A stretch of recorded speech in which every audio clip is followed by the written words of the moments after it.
Hi, and welcome to Conversations with B'nai B'rith. I'm CEO Dan Mariaschin. Thank you for joining us today. Today, we're going to examine a moment that fundamentally reshaped the global landscape of modern anti-Semitism and anti-Zionism. The United Nations World Conference Against Racism, held in Durban, South Africa in August of 2001. What was billed as a moral reckoning instead became a turning point, one that helped normalize virulent attacks against Jews and the Jewish state. The road that began in Durban has led directly to the virulent anti-Jewish and anti-Israel hate that we see today on college campuses, at international institutions, across social media, within corporations, and sadly, every place in between. But before we get into our conversation, a quick reminder: if you enjoy this program, subscribe to our YouTube channel to watch all of our episodes and follow us on Facebook to stay up to date with our latest content. I'm honored and so pleased to welcome today's guest, someone that I've known, worked with, and deeply respected for more than 40 years. Richard Heideman is now an honorary president of B'nai B'rith and served as president of our organization from 1998 to 2002.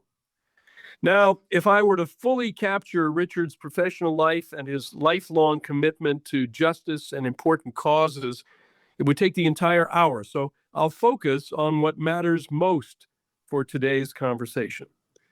Richard is a founding partner of the law firm Heideman, Noodleman and Kalick, where he has served as lead counsel in complex wrongful death, terrorism, and criminal litigation, representing American victims of terrorism in federal and state courts across the United States. The firm serves as lead counsel representing American victims of terror in claims brought or pending against Libya, Syria, the Islamic Republic of Iran, the PLO, and other organizations and financial institutions accused of providing material support for terrorism. In early December, Richard received the prestigious 2025 Pursuit of Justice Award from the American Association of Jewish Lawyers and Jurists. This distinguished honor recognizes Richard's dedicated service and exemplary legal career. He's the author of The Hague Odyssey, Israel's Struggle for Security on the Front Lines of Terrorism, and The Bloody Price of Freedom. And he's been published or featured in outlets including the Jerusalem Post, the Washington Times, and the Times of Israel. Currently serves as chair of the Israel Forever Foundation and recently completed a 4-year term as president of the American Zionist Movement. He's also held senior leadership roles at the United States Holocaust Memorial Museum as chair of its Lawyers Committee and at the Hebrew University Faculty of Law as chair of the Institute for Law and Policy. And for his legal acumen, Richard Heideman has been named to Super Lawyers in Washington, D.C. He's received a rare 10 out of 10 rating from AVVO and has been named to the National Trial Lawyers Top 100 list. But Richard is here today for one defining reason. In August of 2001, during his term as B'nai B'rith's president, Richard served as head of delegation to the United Nations World Conference Against Racism in Durban, South Africa, a conference whose consequences continue to reverberate a quarter of a century later. And he later returned as head of delegation to the Durban Review Conference in Geneva in 2009 and as chairman of the UN's Durban 10-year assessment event in 2011. And it's the Durban Conference, 25 years ago next year, and its follow-ups that we are here to discuss today. The World Conference Against Racism, held by the United Nations in Durban, perversely earned notoriety as the setting for shocking attacks against Israel and Jews. Convened as a conference against racism, Durban became a conference of racism against Israel and the Jewish people. Jewish participants in Durban were subjected to intimidation, to abuse, and threats of physical harm. Rally signs and materials featured anti-Semitic symbols and canards. The glorification of Nazism and explicit incitement to terrorist violence against Israelis. Even UN officials were forced to decry the noxious anti-Semitism that overtook the conference. With that as the backdrop, Richard, welcome to our podcast. Dan, thank you very much. I appreciate all that you've said, but more importantly, I appreciate all that you have done and are doing for B'nai B'rith International, for the Jewish people, for Israel, and for, excuse me, the good name of Israel and the Jewish people. Well, thank you. As time passes, recollections of historical events fade. And that's one reason why it's so important to discuss the Durban Conference now, 25 years later. When you think back, can you tell us what you will always remember from those consequential few days on the ground in Durban? It was shocking, Dan, as you indicated. We went there for a United Nations conference on racism, a United Nations conference against racism. And it instead turned into a United Nations conference against Israel, against the Jewish people.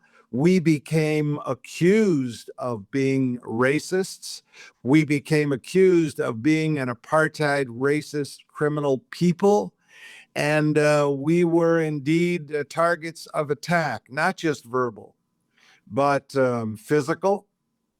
When we walked in the forum, when we walked through the conference grounds, you would see posters that would label us as murderers and as child abusers and of everything possible. It was ugly.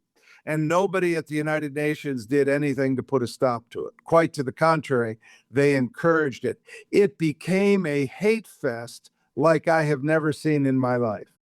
The Durban Conference, as we commonly and rightfully refer to it, was a hate fest, as you just said. It had three main parts. First, the NGO side conference, then the main conference with its declaration, and finally, the protests in the city streets. Can you talk about how each of these three components had anti-Semitism weaved into them? Yeah, and in fact, they were all functioning together. The forum began first. It was an NGO forum, essentially. There were displays of different groups and different organizations.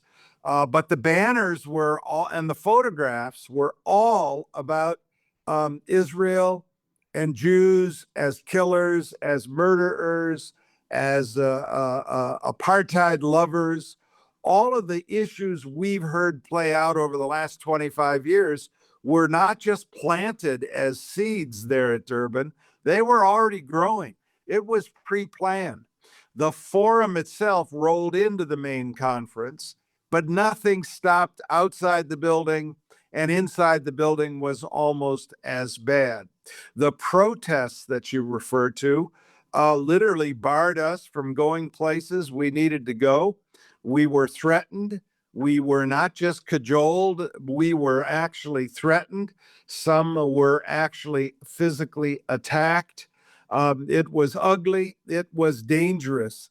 I must say, here we are 25 years later, Dan. It's worse today. It was terrible then. We didn't stop it then. And now we have it on our doorsteps today. No question about it. I mean, as you're describing it, the big demonstrations over the past couple of years that we've seen in city streets here in this country, in Europe, all over the world, what you experienced in Durban, no question, has metastasized.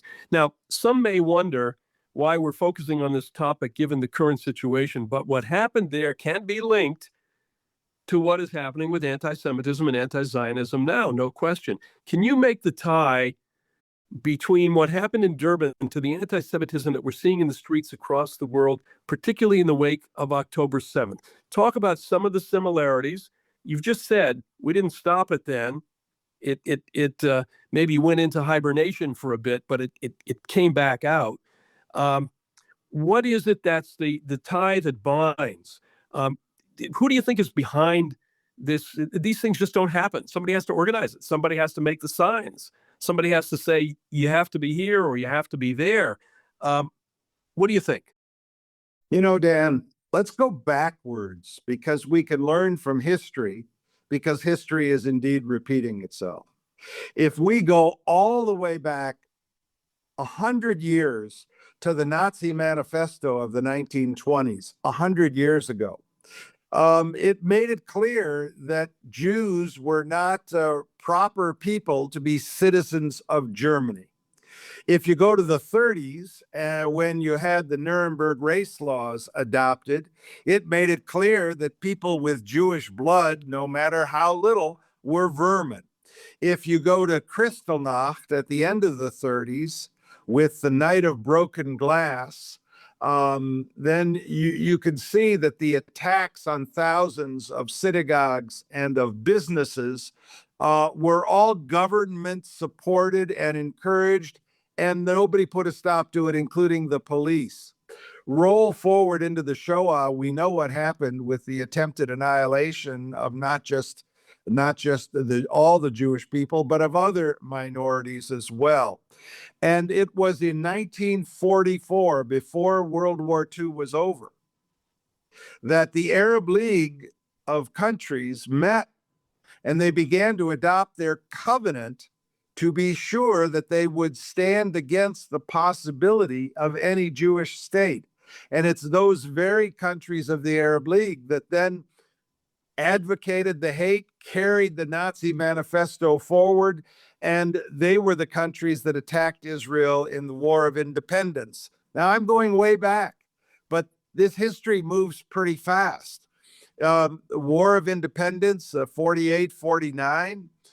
You had the Sinai campaign in 56. You had the 67 war. You had the 73 war. Israel won each of those wars against the Arab League. And then the Arab League, Dan, did a turn. They continued war threats, but they also put into effect diplomatic warfare. And it was in 1975, 50 years ago, that the United Nations adopted the resolution equating Zionism, the national movement of the Jewish people seeking to reestablish our homeland in our ancient lands.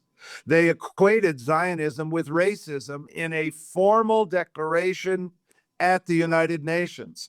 Well, then that was followed by attacks in the international courts, the International Criminal Courts, the International Court of Justice. The UN had the Nairobi Conference, the Conference on Women. It became all about Israel. It became all about attacking the Jewish people instead of focusing on what the conference purpose was, that was to assess and appraise the status of women. At the United Nations, resolutions every year against hatred, textbooks through UNRWA in the Palestinian territories, textbooks everywhere teaching, some call it incitement. I don't use that word. They were teaching and are teaching today hatred and bigotry. When you get all the way through, you then had, after Nairobi in 85, you had the commencement of the Intifada. Then in the early 90s, the commencement of the second Intifada. Intifada in Arabic means civil uprising in English, as if somehow or other it's acceptable. And they call it resistance, but it's really rejection, total rejection and demonization of Israel and the Jewish people. When you teach generations of people, Dan, to hate the Jewish people, to hate all things Israel, you have to expect an outcome like we're seeing today. So when we at the Intifada, second Intifada began in 2000, it was before Durban, but at Durban it was rampant. Suicide bombings, attacks, bus bombings, hotel bombings, shootings, stabbings, and it has continued for 25 years. And most of the world applauds the attackers. Hamas, Palestinian Islamic Jihad, even ISIS and Taliban, not around in Israel, but elsewhere. They're all paraded as if somehow they're martyrs and heroes because they are attacking America, attacking Israel and attacking Jews. In that context, what I've tried to put in place is a siphon we could look through of 100 years of bashing hatred, generation after generation after generation.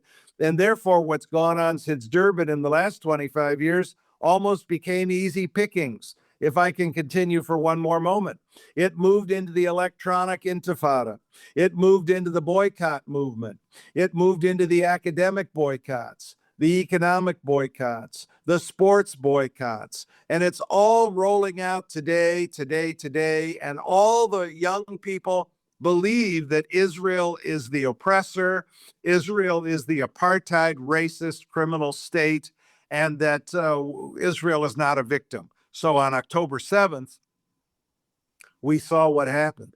The massacre, the barbaric massacre by Hamas on October 7th, and not just Hamas, the Gazan people, those working for UNRWA, Palestinian Islamic Jihad, other groups, the most barbaric attack on Jewish people since the Shoah.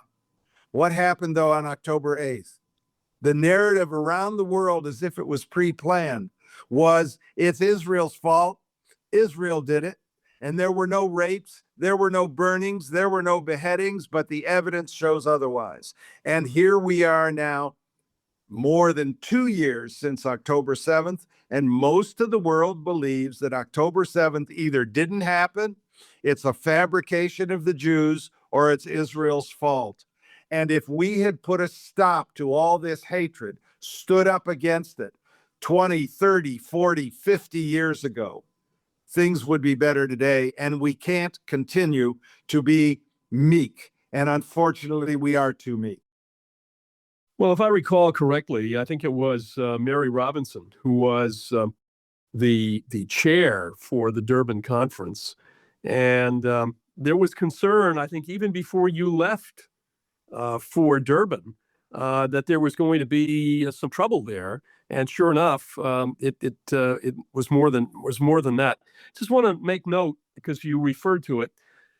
This year does mark the 50th anniversary of the passage of the notorious Zionism is Racism resolution at the UN General Assembly. You know, if I can use the term, this begat that. There's no question that even though the General Assembly rescinded the Zionism Racism resolution in December of 1991, I was actually in the hall, the General Assembly hall, representing B'nai B'rith on that day. Nevertheless, the stain does not come out of what happened on November 10th, 1975, the Zionism Racism resolution. And 25 years later, sure enough, we saw what you saw firsthand, up front and in person at Durban. I want to talk about the boycotts. Because before you do, Dan, just one quick point. You know, you can't unring a bell. And the bell of Zionism equals racism. Even though you're correct, it was officially rescinded in 91 by the United Nations. But Durban took place a decade later. And let me tell you, it was front and center, and it is front and center today. And if we did a focus group, and I'm sure groups are, if we did a focus group on, do you believe that Zionism is racism? Today, I guarantee you, too high a percentage of people would say yes. I didn't mean to interrupt. No, there's no question. The rescission was a moment. It was a brief moment. In fact, it was a brief moment of sanity, which in the UN, which then the UN reverted to its previous way of looking at Israel, its worldview on Israel, biased, discriminatory, and worse. When I want to talk about the boycotts, in the last several years, we've seen the surge, you mentioned it, in cultural boycotts, including attempts to exclude Israel just very recently from the Eurovision Song Contest, from I guess it UEFA, which I think is the European Soccer League or structure, boycotts of Israeli artists, academics. Just a couple of weeks ago, as we're talking, in Amsterdam, which was the scene of a terrible pogrom against Israeli soccer fans, The Concertgebouw, which is a concert hall. It's also an orchestra. It's the orchestra in Amsterdam, the symphony orchestra, was seeking to stop a concert, a Hanukkah concert, that featured the chief chazan, the chief cantor of the IDF. So this is going on all over the place. How do these more recent boycott efforts fit into the Durban playbook? Well, at Durban, there was a multi-pronged plan put in place. It included the boycotts, and it included boycotts in various ways. There had long been economic boycotts. They're illegal, but they go on. Academic boycotts became prevalent.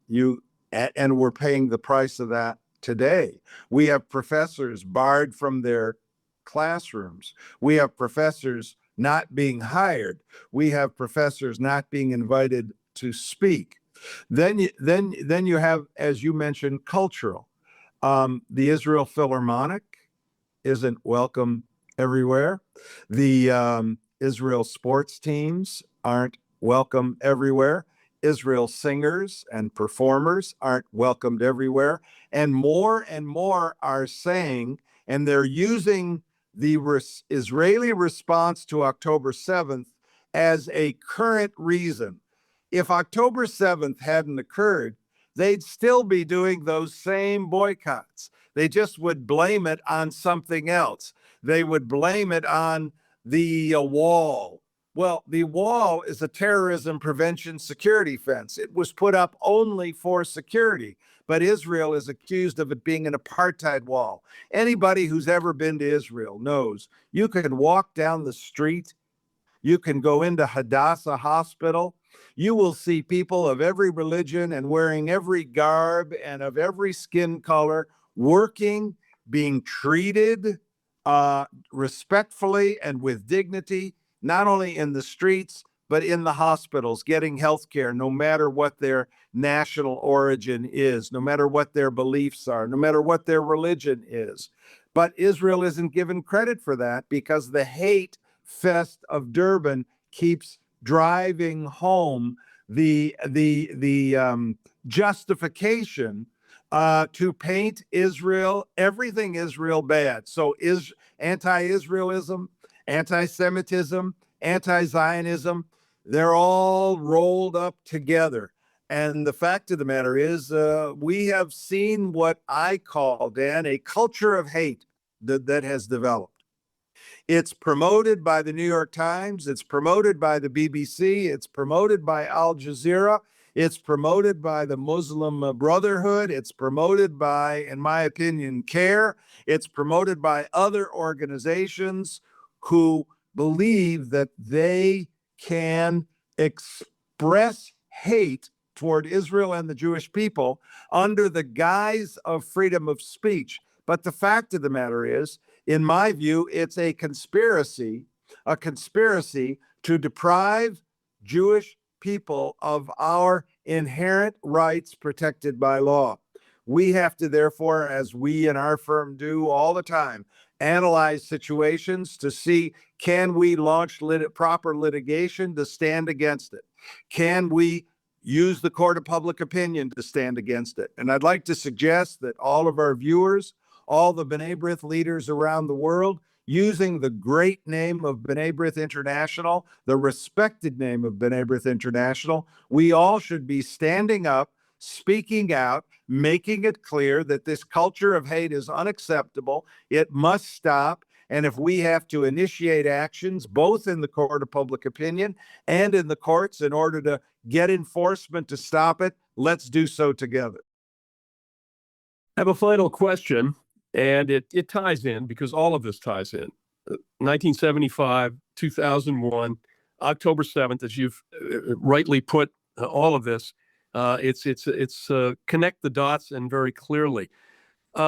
Anti-Semitism today is increasingly emerging from multiple ideological extremes, including right here in the United States. Can you talk about the growing concern around this trend and what you, through your keen eye as an attorney, might see as legal protections and tools against it? You answered it in the previous question in one way. Now I'm asking you to take a look at the broader question of anti-Semitism. And who would have thought that right here in the United States, wherever we look, we have it. This is truly a global problem. It's not a problem anymore. We used to say, it's in Europe. It's Europe's problem. It's in other places. It doesn't happen here. So what can you say through your lens about legal protections and the tools to fight this?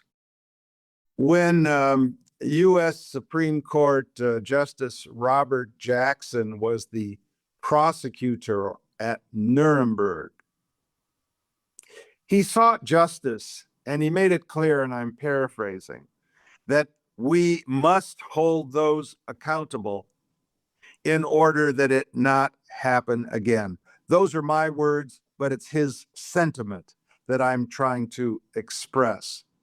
What we've seen ever since then is, I'm very sorry to say, an attitude within our community of, on the one hand, shah still, don't make noise, everything will be okay.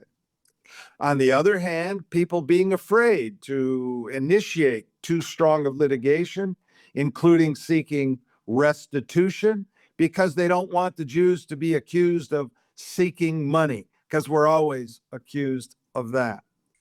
If we go back to the Holocaust, the evidence is clear. It was General Eisenhower, who became President Eisenhower, who instructed that great photographer, George Stevens, to document the evidence, because he said, and I paraphrase, 50 years from now, they won't believe it if we haven't documented it. And fortunately, it was documented. But that documentation has almost morphed into being the equivalent of a Spielberg movie. And people are rejecting the truth and evidence of the Holocaust. They are distorting the truth and the evidence of the Holocaust, and they are enjoying the demonization of Jews and Israelis, calling us today the Nazis of yesterday. So if you follow all of that forward with the continued battling against the truth, the refusal to believe and accept and advocate for the truth, you have distortion, you have denial, you have demonization. That is a playbook. You talked about a Durban playbook. That is a playbook.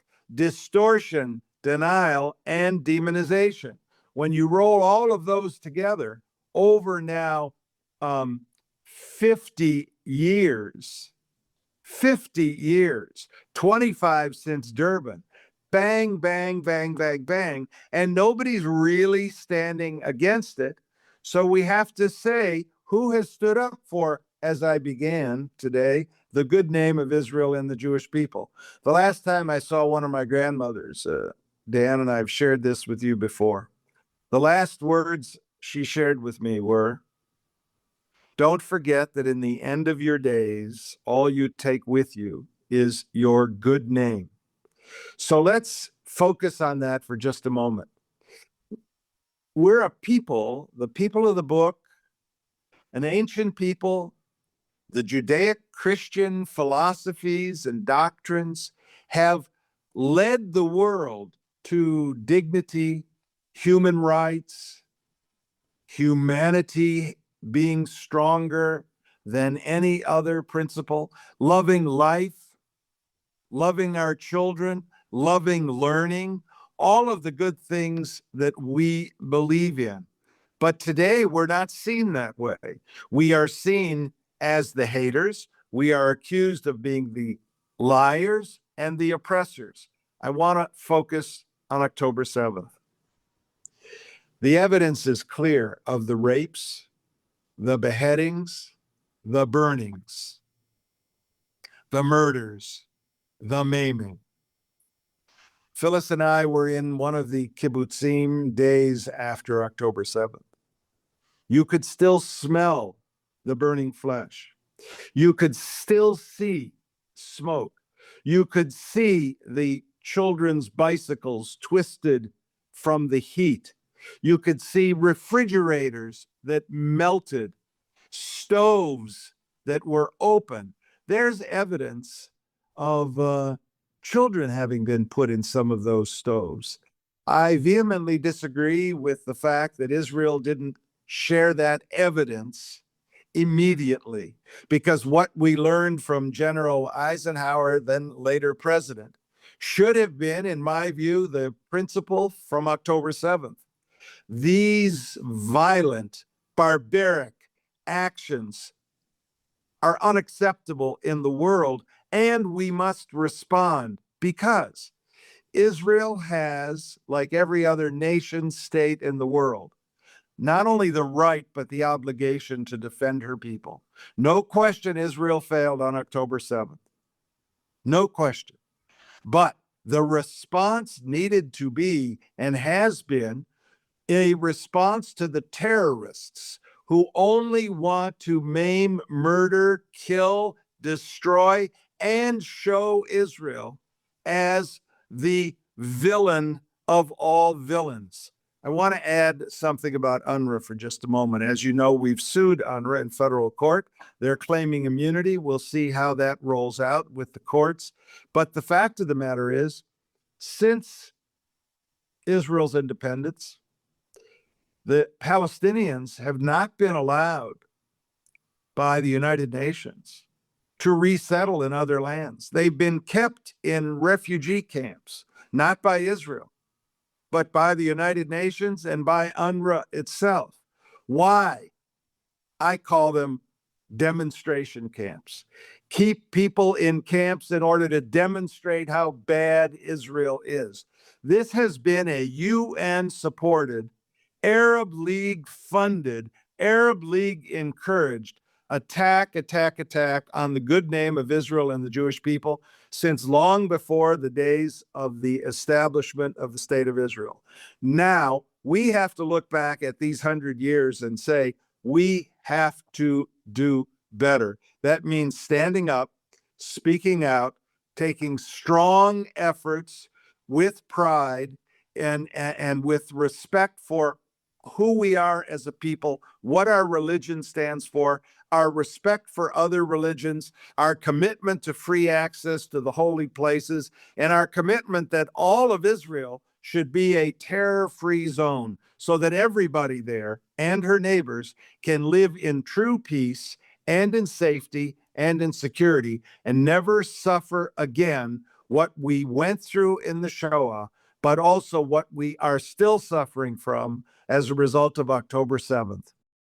Well, Richard, many thanks for joining us today. The timeline of hate that you have laid out from Durban, and before, of course, the Zionism Racism Resolution, but from Durban nearly 25 years ago to today's pervasive anti-Semitism is just a chilling reminder that complacency is not an option. To that end, B'nai B'rith plans to mark the 25th anniversary of the UN's Durban Conference with a series of events through 2026, because memory is not passive. It is a responsibility. So, Richard, thanks again for joining us, and looking forward to working with you in the coming year on this and on other important issues affecting our community. Thank you, Dan. Well, that's it for today's episode of Conversations with B'nai B'rith. My thanks again to honorary B'nai B'rith President Richard Heideman for joining us to discuss the UN World Conference Against Racism and why that conference, what happened there 25 years ago, matters today. Remember, the conversation doesn't end here. Share this episode, post about it on social media, and leave us a comment. To stay updated and find out all of our content, be sure to subscribe to our YouTube channel and follow us on Facebook. We'll be back soon with more thoughtful conversations on Jewish history, culture, and the issues that matter most to our community. Until then, for my guest, Richard Heideman, I'm Dan Mariaschin. Thanks for listening. Take care.